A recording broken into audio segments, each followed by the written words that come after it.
friends, welcome back to the Joyful House. My name is Cynthia with Cynthia's Joyful Creations, and thank you for joining me for Once Upon a Storybook as we continue reading Anne of Avonlea.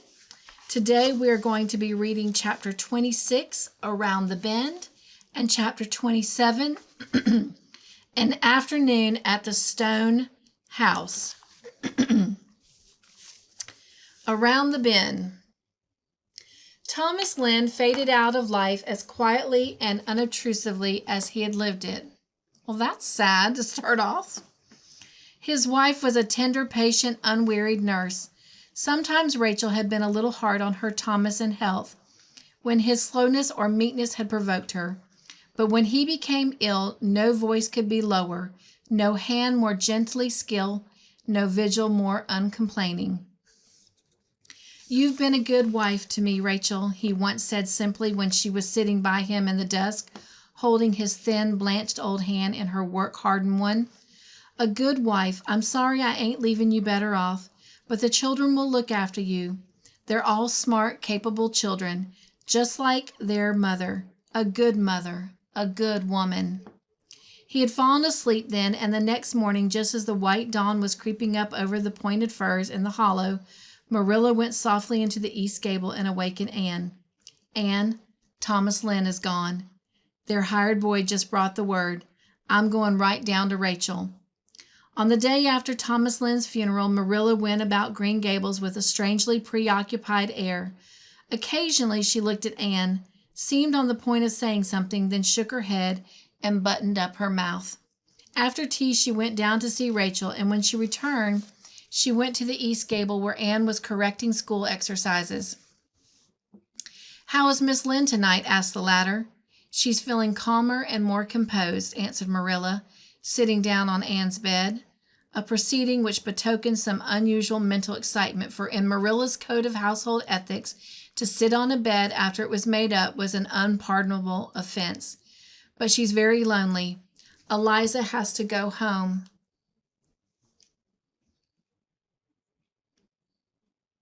today. Her son isn't well, and she felt she couldn't stay any longer."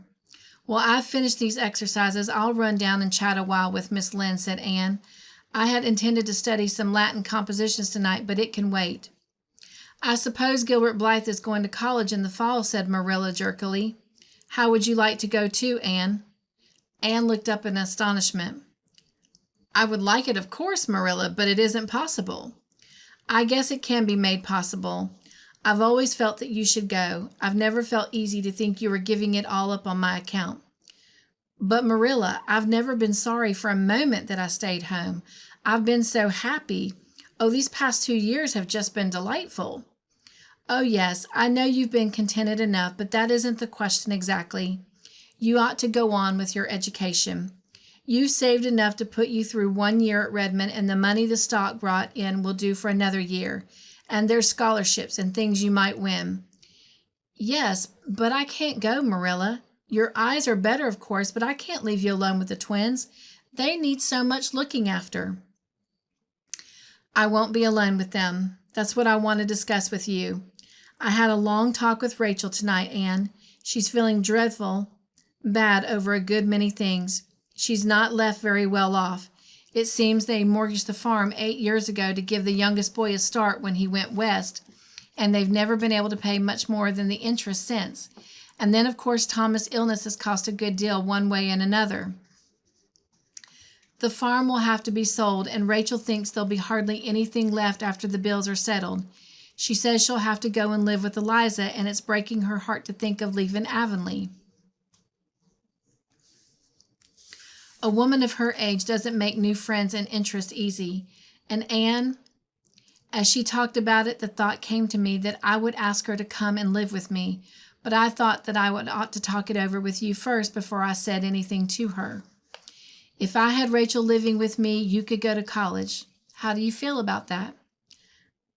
"I feel as if somebody had handed me the moon and I didn't know exactly what to do with it," said Anne dazedly. "But as for asking Miss Lynn to come here, that is for you to decide, Marilla. Do you think, are you sure you would like that?" Miss Lynn is a good woman and a kind neighbor, but she's got her faults, you mean to say. Well, she has, of course, but I think I'd rather put up with far worse faults than see Rachel go away from Avonlea. I'd miss her terrible. She's the only close friend I've got here, and I'd be lost without her. We've been neighbors for 45 years, and we've never had a quarrel. Though we came rather near it that time you flew at Miss Rachel for calling you homely and redheaded. Do you remember, Anne? I should think I do, said Anne ruefully.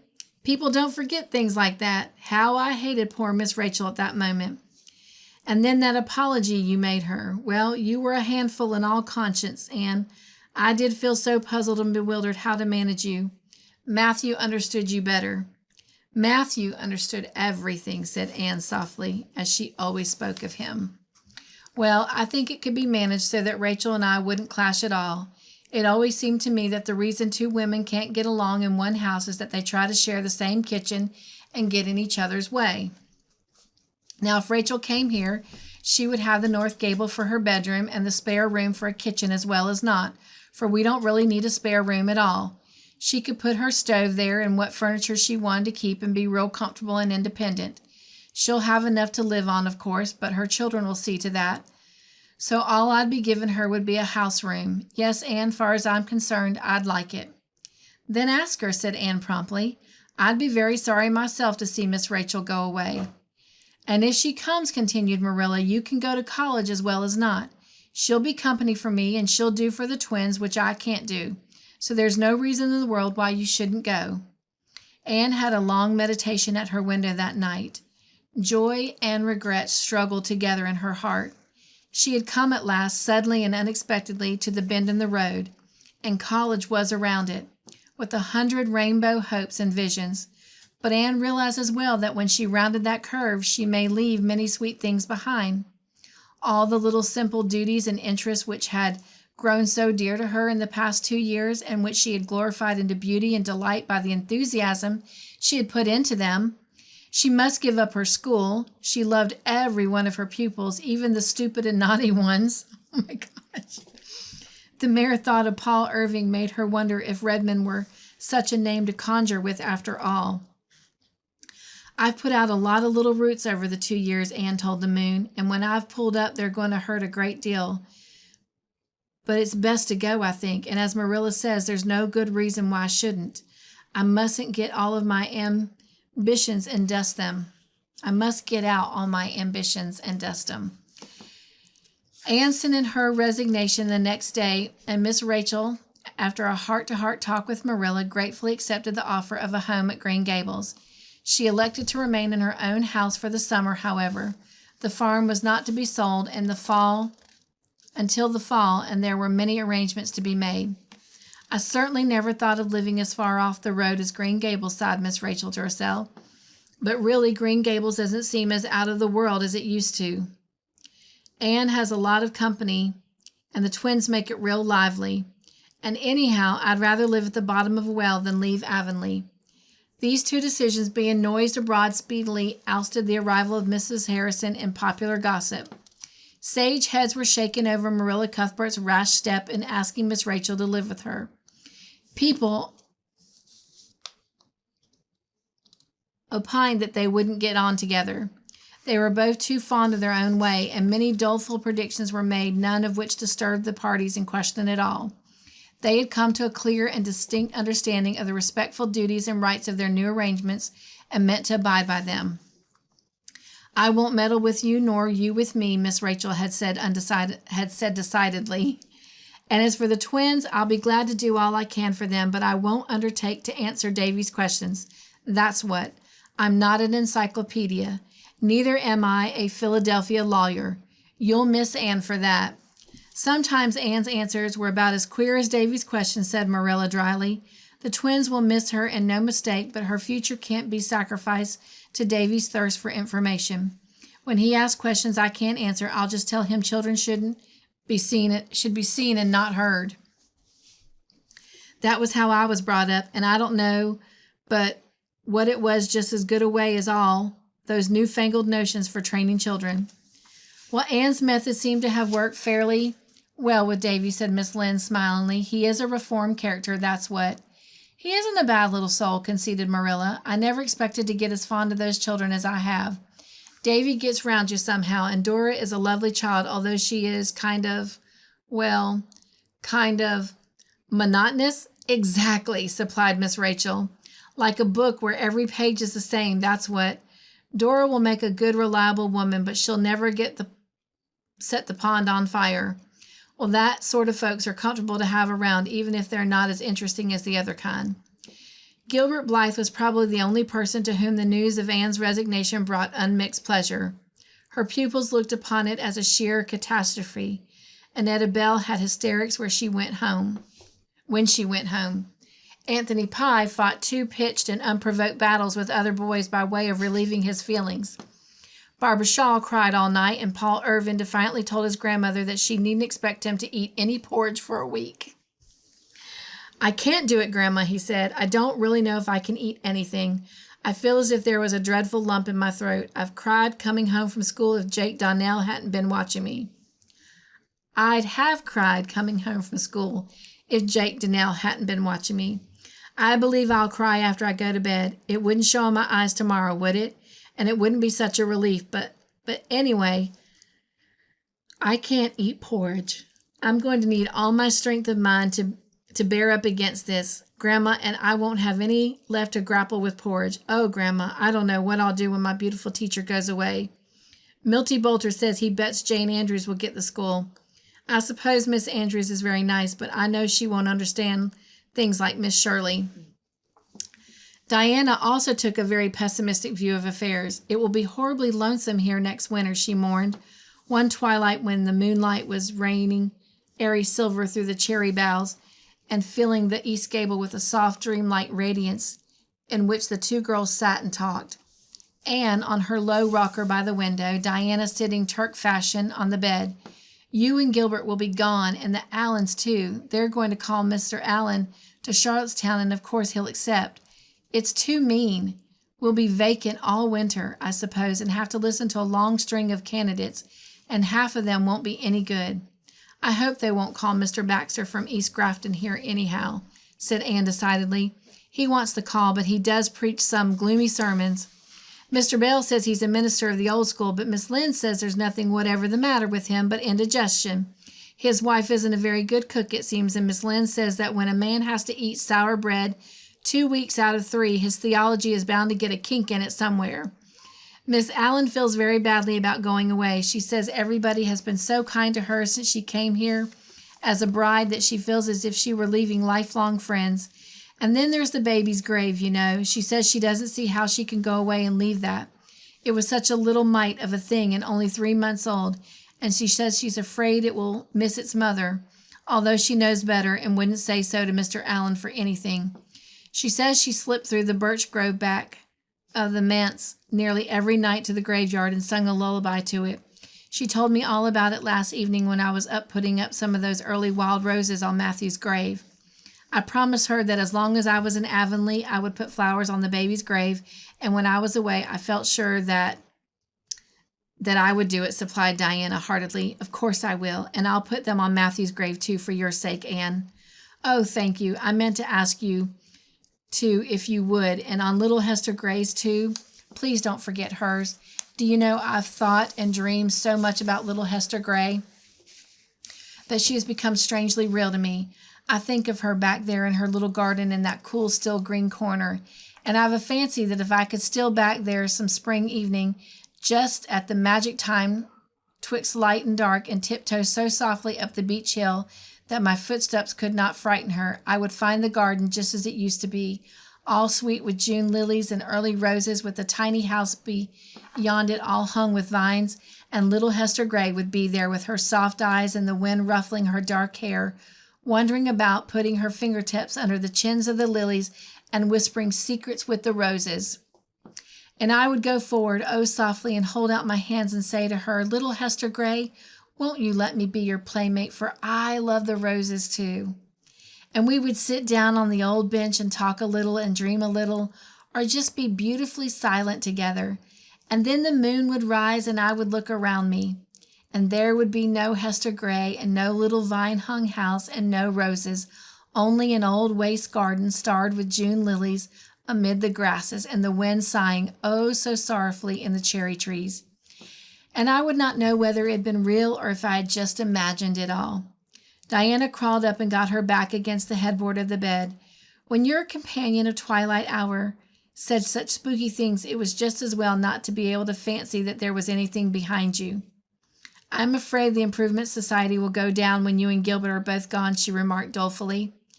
Not a bit of fear of it, said Anne briskly, coming back from dreamland to the affairs of practical life. It is too firmly established for that, especially since the older people are becoming so enthusiastic about it. Look what they're doing this summer for their lawns and lanes. Besides, I'll be watching for hints at Redmond, and I'll try to write a paper for it next winter and send it over. Don't take such a gloomy view of things, Diana, and don't grudge me my little hour of gladness and jubilation now. Later on, when I have to go away, I'll feel anything but glad. It's all right for you to be glad. You're going to college, and you'll have a jolly time and make heaps of lovely new friends. I hope I shall make new friends, said Anne thoughtfully. The possibilities of making new friends help to make life very fascinating. But no matter how many new friends I make, they'll never be as dear to me as the old ones, especially a certain girl with black eyes and dimples. Can you guess who she is, Diana? But there'll be so many clever girls at Redmond, sighed Diana, and I'm only a stupid little country girl who says I seen sometimes, although I really know it's better when I stop to think. Well, of course, these past 2 years have been really too pleasant to last. I know somebody who is glad you're going to Redmond anyhow. Anne, I'm going to ask you a question, a serious question. Don't be vexed, and do answer seriously. Do you care anything for Gilbert? Ever so much as a friend, and not a bit in the way you mean, said Anne calmly and decidedly. She also thought she was speaking sincerely. Diana sighed. She wished somehow that Anne had answered differently. Don't you mean ever to be married, Anne? Perhaps someday when I meet the right one, said Anne, smiling dreamily up at the moonlight. But how can you be sure when you do meet the right one, persisted Diana. Oh, I should know him. Something would tell me. You know what my ideal is, Diana. But people's ideals change sometimes. Mine won't, and I couldn't care for any man who didn't fulfill it. What if you never meet him? Then I shall die an old maid, was the cheerful response. I dare say it isn't the hardest death by any means. Oh, I suppose the dying would be easy enough if living an old maid I shouldn't like, said Diana, with no intention of being humorous, although I wouldn't mind being an old maid very much if I could be one like Miss Lavender. But I never could be. When I'm 45, I'll be horribly fat, and while there might be some romance about a thin old maid, there couldn't possibly be anything about a fat one. Oh, mind you, Nelson Atkins proposed to Ruby Gillis 3 weeks ago. Ruby told me about it. She says she never had any intention of taking him because anyone who married him will have to go in with the old folks. But Ruby says that he made such a perfectly beautiful and romantic proposal that it simply swept her off her feet. But she didn't want to do anything rash, so she has asked for a week to consider. And 2 days later, she was at a meeting of the sewing circle at his mother's, and there was a book called The Complete Guide to Etiquette lying on the parlor table. Ruby said she simply couldn't describe her feelings when in a section of it headed, The Deportment of Courtship and Marriage. She found the very proposal Nelson had made word for word. She went home and wrote him a perfectly scathing refusal, and she says his father and mother have taken turns watching him ever since, for fear he'll drown himself in the river. But Ruby says they needn't be afraid, for in the Deportment of Courtship and Marriage, it told how a rejected lover should behave, and there's nothing about drowning in that. And she says Wilbur Blair is literally pining away for her, but she's perfectly helpless in the matter. Anne made an impatient movement. I hate to say it, it seems so disloyal, but, well, I don't like Ruby Gillis now. I liked her when we went to school and Queens together, though not so well as you and Jane, of course. But this last year at Cromartie, she seems so different, so, I know, nodded Diana. It's the Gillis coming out in her. She can't help it. Miss Lynde says that if ever a Gillis girl thought about anything but the boys, she never showed it in her walk and conversation. She talks about nothing but boys and what compliments they pay her and how crazy they all are about her at Cromarty. And the strange thing is, they are too, Diana admitted, this somewhat resentfully. Last night when I saw her in Mr. Blair's store, she whispered to me that she just made a new mash. I wouldn't ask her who it was because I knew she was dying to be asked. Well, it's what Ruby always wanted, I suppose. You remember even when she was little, she always said she meant to have dozens of beaux when she grew up and have the very gayest time she would before she settled down. She's so different from Jane, isn't she? Jane is such a nice, sensible, ladylike girl. Dear old Jane is a jewel, agreed Anne, but she added, leaning forward to bestow a tender pat on the plump, dimpled little hand hanging over her pillow. There's nobody like my own Diana, after all. Do you remember that evening we first met, Diana, and swore eternal friendship in your garden? We've kept that oath, I think. We've never had a quarrel, nor even a coolness. I shall never forget the thrill that went over me the day you told me you loved me. I had such a lonely, starved heart all through my childhood. I'm just beginning to realize how starved and lonely it really was. Nobody cared anything for me or wanted to be bothered with me. I should have been miserable if it hadn't been for that strange little dream life of mine, wherein I imagined all the friends and love I crave. But when I came to Green Gables, everything was changed, and then I met you. You don't know what your friendship meant to me. I want to thank you here and now, dear, for the warm and true affection that you've always given me. And always, always will, sobbed Diana. I shall never love anybody, any girl, half as well as I love you. And if I ever do marry and have a little girl of my own, I am going to name her Anne. An afternoon at the Stone house. Where are you going all dressed up, Anne? Davy wanted to know. You look bully in that dress. Anne had come down to dinner in a new dress of pale green muslin, the first color she had worn since Matthew's death. It became her perfectly, bringing out all the delicate flower-like tints of her face and the gloss and burnish of her hair. Davy, how many times have I told you that you mustn't use that word, she rebuked. I am going to Echo Lodge. Take me with you, entreated Davy. I would if I were driving, but I'm going to walk, and it's too far for your 8-year-old legs. Besides, Paul is going with me, and I fear you don't enjoy yourself in his company. Oh, I like Paul lots better than I did, said Davy, beginning to make fearful inroads into his pudding. Since I've got pretty good myself, I don't mind him being gooder so much. If I can keep on, I'll catch up with him someday, both in legs and goodness. Besides, Paul's real nice to us second primer boys in school. He won't let the other big boys meddle with us, and he shows us lots of games. How came Paul to fall into the brook at noon hour yesterday? Asked Anne. I met him on the playground, such a dripping figure that I sent him promptly home for dry clothes without waiting to find out what happened. Well, it was partly an accident, explained Davy. He stuck his head in on purpose, but the rest of him fell in accidentally. We was all down at the brook, and Prillie Rogerson got mad at Paul about something. She's awful mean and horrid anyway, if she is pretty, and said that his grandmother put his hair up in curl rags every night. Paul wouldn't have minded what she said, I guess, but Gracie Andrews laughed, and Paul got awful red, 'cause Gracie's his girl, you know.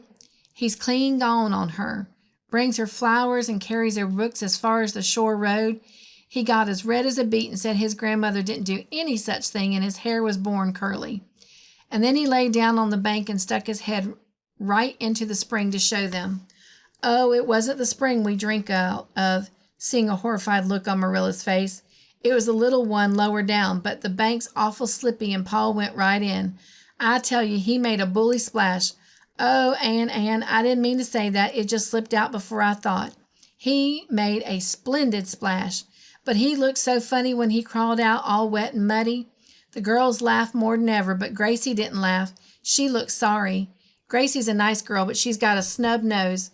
When I get big enough to have a girl, I won't have one with a snub nose. I'll pick one with a pretty nose like yours, Anne. A boy who makes such a mess of syrup all over his face when he's eating his pudding will never get a girl to look at him, said Marilla severely. But I'll wash my face before I go courting, protested Davy, trying to improve matters by rubbing the back of his hand over the smears. And I'll wash behind my ears, too, without being told. I remembered to this morning, Marilla. I don't forget half as often as I did, but, and Davy sighed, there's so many corners about a fellow that's awful hard to remember them all. Well, if I can't go to Miss Lavendar's, I'll go and see Mrs. Harrison. Miss Harrison's an awfully nice woman, I tell you. She keeps a jar of cookies in her pantry, a purpose for little boys. And she always gives me the scrappings out of a pan she's mixed up a plum cake in. A good many plum sticks to the side, you see. Mr. Harrison was always a nice man, but he's twice as nice since he got married over again. I guess getting married makes folks nicer. Why don't you get married, Marilla? I want to know. Marilla's state of single blessedness has never been a sore point with her, so she answered amicably with an exchange of significant looks with Anne that she supposed it was because nobody would have her. But maybe you've never asked anybody to have you, protested Davy. Oh, Davy, said Dora primly, shocked into speaking without being spoken to. It's the men that have to do the asking. I don't know why they have to do it always, grumbled Davy. Seems to me everything's put on the men in this world. Can I have some more pudding, Marilla? You've had as much as was good for you, said Marilla, but she gave him a moderate second helping. I wish people could live on pudding. Why can't they, Marilla? I want to know. Because they'd soon get tired of it. I'd like to try that for myself, said skeptical Davy, but I guess it's better to have pudding only on Fish and Company days than none at all. They never have any at Milty Boulter's. Milty says when company comes, his mother gives them cheese and cuts it herself, one little apiece and one over for manners. If Milty Boulter talks like that about his mother, at least you needn't repeat it, said Marilla severely. Bless my soul. Davy had picked this expression up from Mr. Harrison and used it with great gusto. Milty meant it as a compliment. He's awful proud of his mother 'cause folks says she could scratch a living on a rock. I suppose them pesky hens are in my pansies bed again, said Marilla, rising and going out hurriedly.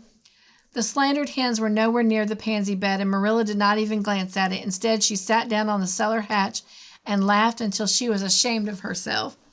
When Anne and Paul reached the stone house that afternoon, they found Miss Lavendar and Charlotta the Fourth in the garden, weeding, raking, clipping, and trimming as if for dear life. Miss Lavendar herself, all gay and sweet in the frills and laces she loved, dropped her shears and ran joyously to meet her guest, while Charlotta the Fourth grinned cheerfully. Welcome, Anne. I thought you'd come today. You belong to the afternoon, so it brought you. Things that belong together are sure to come together. What a lot of trouble that would have saved some people if they only knew it. But they don't, and so they waste beautiful energy moving heaven and earth to bring things together that don't belong. And you, Paul, why, you've grown. You're half a head taller than when you were here before. Yes, I've begun to grow like pigweed in the night, as Miss Lynde says, said Paul in frank delight over the fact. Grandma says it's the porridge taking effect at last. Perhaps it is. Goodness knows, Paul sighed deeply, I've eaten enough to make anyone grow. I do hope now that I've begun. I'll keep on till I'm as tall as Father. He is 6 feet, you know. Miss Lavendar. Yes, Miss Lavendar, did you know? The flush on her pretty cheeks deepened a little. She took Paul's hand on one side and Anne's on the other and walked to the house in silence. It is a good day for echoes, Miss Lavendar, queried Paul anxiously. The day of his first visit had been too windy for echoes, and Paul had been much disappointed. Yes, just the best kind of day, answered Miss Lavendar, rousing herself from her reverie. But first, we're all going in to have something to eat. I know you two folks didn't walk all the way back here through those beech woods without getting hungry, and Charlotta the Fourth and I can eat any hour of the day. We have such obbling appetites. So we'll just make a raid on the pantry. Fortunately, it's lovely and full. I had a presentiment that I was going to have company today, and Charlotta the Fourth and I prepared. I think you're one of the people who always have nice things in their pantry, declared Paul. Grandma's like that too, but she doesn't approve of snacks between meals. I wonder, he added meditatively, if I ought to eat them away from home when I know she doesn't approve. Oh, I don't think she would disapprove after you've had a long walk. That makes a difference, said Miss Lavender, exchanging amused glances with Anne over Paul's brown curls. I suppose that snacks are extremely unwholesome. That is why we have them so often at Echo Lodge. Excuse me. We, Charlotta the Fourth and I, live in defiance of every known law of diet. We eat all sorts of indigestible things whenever we happen to think of it, by day or night, and we flourish like green bay trees. We are always intending to reform. When we read any article in paper warning us against something, we like to cut it out and pin it up on the kitchen wall so that we'll remember it. But we never can somehow until after we've gone and eaten that very thing. Nothing has ever killed us yet, but Charlotta the Fourth has been known to have bad dreams after we've eaten donuts and mince pie and fruit cake before we went to bed. Grandma lets me have a glass of milk and a slice of bread and butter before I go to bed, and on Sunday nights she puts jam on the bread, said Paul. So I'm always glad when it's Sunday night, for more reasons than one. Sunday is a very long day on the shore road. Grandma says it's all too short for her, and that Father never found Sundays tiresome when he was a little boy. It wouldn't seem so long if I could talk to my rock people, but I never do that because Grandma doesn't approve of it on Sundays. I think a good deal, but I'm afraid my thoughts are worldly. Grandma says we should never think anything but religious thoughts on Sundays, but Teacher here said once that every really beautiful thought was religious, no matter what it was about or what day we thought it on. But I feel sure Grandma thinks that sermons and Sunday school lessons are the only things you can think truly religious thoughts about. And when it comes to a difference of opinion between Grandma and Teacher, I don't know what to do. In my heart, Paul laid his hand on his breast and raised a very serious blue eyes to Miss Lavender's immediately sympathetic face. I agree with Teacher. But then you see, Grandma has brought Father up to her way and made a brilliant success of him. And Teacher has never brought anyone up yet, though she's helping with Davy and Dora. But you can tell how they'll turn out till they are But you can't tell how they'll turn out until they're all grown up. So sometimes, excuse me, my friends, I feel as if it might be safer to go by Grandma's opinions. I think it would, agreed Anne solemnly. Anyway, I dare say that if your Grandma and I both got down to what we really do mean under our different ways of expressing it, we'd find out we both meant the same thing. You better go by her way of expressing it, since it's been the result of experience. We'll have to wait until we see how the twins do turn out before we can be sure that my way is equally good. After lunch, they went back to the garden, where Paul made the acquaintance of the Echoes, to his wonder and delight, while Anne and Miss Lavender sat on the stone bench under the poplar and talked. So you're going away in the fall, said Miss Lavender wistfully. I ought to be glad for your sake, Anne, but I'm horribly, selfishly sorry. I shall miss you so much. Oh, sometimes I think it's of no use to make friends. They only go out of your life after a while and leave a hurt that is worse than the emptiness before they came. That sounds like something Miss Eliza Andrews might say, but never Miss Lavender, said Anne. Nothing is worse than emptiness, and I'm not going out of your life. There are such things as letters and vacations. Dearest, I'm so sorry, my friends. Forgive me. Dearest, I'm afraid you're looking a little pale and tired. Oh, hoo, went Paul on the dike, where he had been making noises diligently. Not all of them melodious in the making, but all coming back transmuted into the very gold and silver of sound by the fairy alchemist over the river. Miss Lavender made an impatient movement with her pretty hands. I'm just tired of everything, even the echoes. There's nothing in my life but echoes, echoes of lost hopes and dreams and joys. They're beautiful and mocking. Oh, Anne, it's horrid of me to talk like this when I have company. It's just that I am getting old and it doesn't agree with me. I know I'll be fearfully cranky by the time I'm 60, but perhaps all I need is a course of blue pills. At this moment, Charlotta the Fourth, who had disappeared after lunch, returned and announced that the northeast corner of Mr. John Kimball's pasture was red with early strawberries, and wouldn't Miss Shirley like to go and pick some? Early strawberries for tea, exclaimed Miss Lavender. Oh, I'm not so old as I thought, and I don't need a single blue pill. Girls, when you come back with your strawberries, we'll have tea out here under the silver popular. I'll have it all ready for you with homegrown cream." Anne and Charlotta the Fourth accordingly betook themselves back to Mr. Kimball's pasture, a green remote place where the air was as soft as velvet and fragrant as a bed of violets and golden as amber. "Oh, isn't it sweet and fresh back here?" breathed Anne. "I just feel as if I were drinking in the sunshine." "Yes, ma'am, so do I." "That's just exactly how I feel too, ma'am," agreed Charlotta the Fourth, who would have said precisely the same thing if Anne had remarked that she felt like a pelican of the wilderness.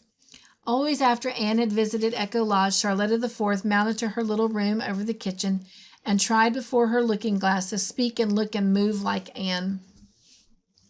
Charlotta could never flatter herself that she quite succeeded, but practice makes perfect, as Charlotta had learned at school, and she fondly hoped that in time she might... I am so sorry, my friends. Oh my gosh. I guess I'm going to need a Sunday afternoon nap.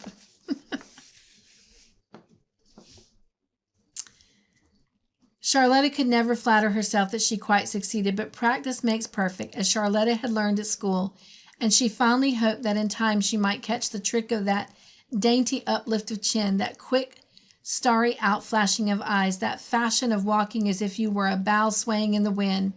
It seemed so easy when you watched Anne. Charlotta the Fourth admired Anne wholeheartedly. It was not that she thought her so very handsome. Diana Barry's beauty of crimson cheek and black curls was much more to Charlotta the Fourth's taste than Anne's moonshine charm of luminous gray eyes and pale, ever-changing roses of her cheeks. "But I'd rather look like you than be pretty," she told Anne sincerely. Anne laughed, sipped the honey from the tribute, and cast away the sting. She was used to taking her compliments mixed. Public opinion never agreed on Anne's looks. People who had heard her called handsome met her and were disappointed. People who had heard her called plain saw her and wondered where other people's eyes were. Anne herself would never believe that she had any claim to beauty. When she looked in the glass, all she saw was a little pale face with 7 freckles on the nose thereof. Her mirror never revealed to her the elusive, ever-varying play of feeling that came and went over her features like a rosy, illuminating flame, or the charm of dream and laughter alternating in her big eyes.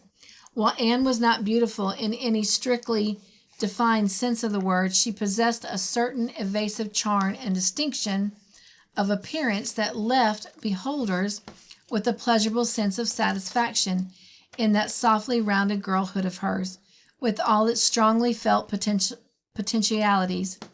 Those who knew Anne best felt, without realizing that they felt it, that her greatest attraction was the aura of possibility surrounding her, the power of future development that was in her. She seemed to walk in an atmosphere of things about to happen. As they picked, Charlotta the Fourth confided to Anne her fears regarding Miss Lavendar. The warm-hearted little handmaiden was honestly worried over her adored mistress' condition. "Miss Lavendar isn't well, Miss Shirley." "Ma'am, I'm sure she isn't, though she never complains. She hasn't seemed like herself this long while, ma'am. Not since that day you and Pa were here together before. I feel sure she caught cold that night, ma'am. After you and him have gone, she went out and walked in the garden for a long after dark with nothing but a little shawl on her. There was a lot of snow on the walks, and I feel sure she got a chill, ma'am. Ever since then, I've noticed her acting tired and lonesome. She doesn't seem to take an interest in anything, ma'am. She never pretends company's coming, nor fixes up for it, nor anything, ma'am. It's only when you come she seems to chirk up a bit. And the worst sign of all, Miss Shirley, ma'am," Charlotta the Fourth lowered her voice as if she were about to tell some exceedingly weird and awful symptom indeed, "is that she never gets cross now when I break things. Why, Miss Shirley, ma'am, yesterday I broke her green and yeller bowl. That always stood on the bookcase. Her grandmother brought it from England, and Miss Lavendar was awful choice of it. I was dusting it just as careful, Miss Shirley, ma'am, and it slipped out so fashion afore I could grab hold of it, and broke into about 40 million pieces. I tell you, I was sorry and scared. I thought Miss Lavender would scold me. Something awful, ma'am. And I'd rather she had than take it to the way she did. She just come in and hardly looked at it and said, "It's no matter, Charlotta. Take up the pieces and throw them away." And just like that, Miss Shirley, ma'am, take up the pieces and throw them away, as if it wasn't her grandmother's bowl from England. Oh, she isn't well, and I feel awful bad about it. She's got nobody to look after her but me. Charlotta the Fourth's eyes brimmed up with tears. Anne patted the little brown paw holding the cracked pink cup sympathetically. "I think Miss Lavender needs a change, Charlotta. She stays here alone too much. Can we induce her to go away for a little trip?" Charlotta shook her head with its rampant bows disconsolately. "I don't think so, Miss Shirley, ma'am. Miss Lavender hates visiting. She's only got 3 relations she ever visits, and she says she just goes to see them as a family duty. Last time when she came home, she said she wasn't going to visit her family for duty no more. 'I've come home in love with loneliness, Charlotta,' she says to me, 'and I've never want to stray from my own vine and fig tree again. My relations try so hard to make an old lady of me, and it has a bad effect on me.' Just like that, Miss Shirley, ma'am, it has a very bad effect on me. So I don't think it would do any good to coax her to go visiting." "We must see what can be done," said Anne decidedly as she put the last possible berry in her pink cup. "Just as soon as I have my vacation, I'll come through and spend a whole week with you. We'll have a picnic every day and pretend all sorts of interesting things and see if we can't cheer Miss Lavender up." "That will be the very thing, Miss Shirley, ma'am," exclaimed Charlotta the Fourth in rapture. She was glad for Miss Lavender's sake and for hers too. With a whole week into which to study Anne constantly, she would surely be able to learn how to move and behave like her. When the girls got back to Echo Lodge, they found that Miss Lavender and Paul had carried the little square table out of the kitchen to the garden and had everything ready for tea. Nothing ever tasted so delicious as those strawberries and cream, eaten under a great blue sky, all curled over with fluffy little white clouds. And in the long shadows of the wood, with its lisping and its murmurings, after tea, Anne helped Lavender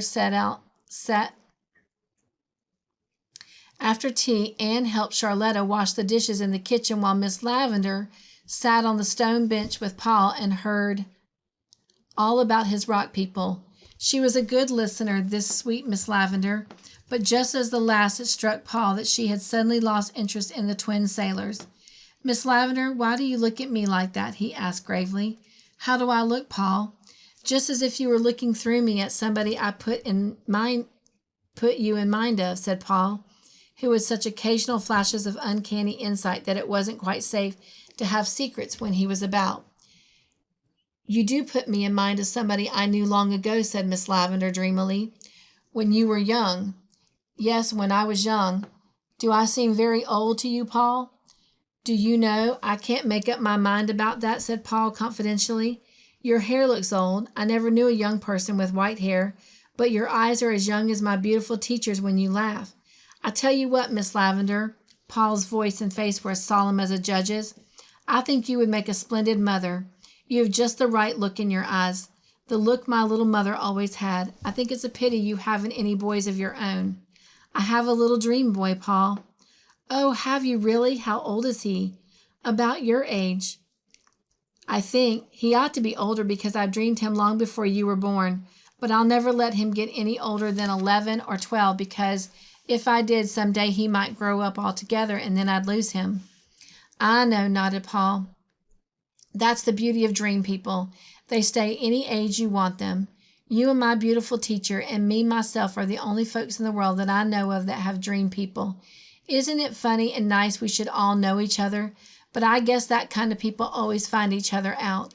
Grandma never has dream people, and Mary Jo thinks I'm wrong in the upper story because I have them. But I think it's splendid to have them. You know, Miss Lavender, tell me all about your little dream boy." "Well, he has blue eyes and curly hair. He steals in and wakens me with a kiss every morning. Then all day he plays here in the garden, and I play with him. Such games as we have, we run races and talk with the echoes, and I tell him stories, and when twilight comes, I know, interrupted Paul eagerly. He comes and he sits beside you. So, because of course at 12 he'd be too big to climb into your lap and lay his head on your shoulder, and you put your arms about him and hold him tight, tight, tight, and rest your cheek on his head. Yes, that's the very way. Oh, you do know, Miss Lavender. Anne found the two of them there when she came out of the stone house, and something in Miss Lavender's face made her hate to disturb them. I'm afraid we must go, Paul, if we want to get home before dark. Miss Lavender, I'm going to invite myself to Echo Lodge for a whole week pretty soon. If you come for a week, I'll keep you for 2, threatened Miss Lavender. Well, thank you for joining me today for this storybook adventure. I hope you enjoyed these 2 chapters.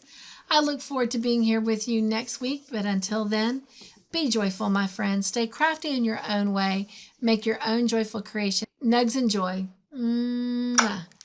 See you next week.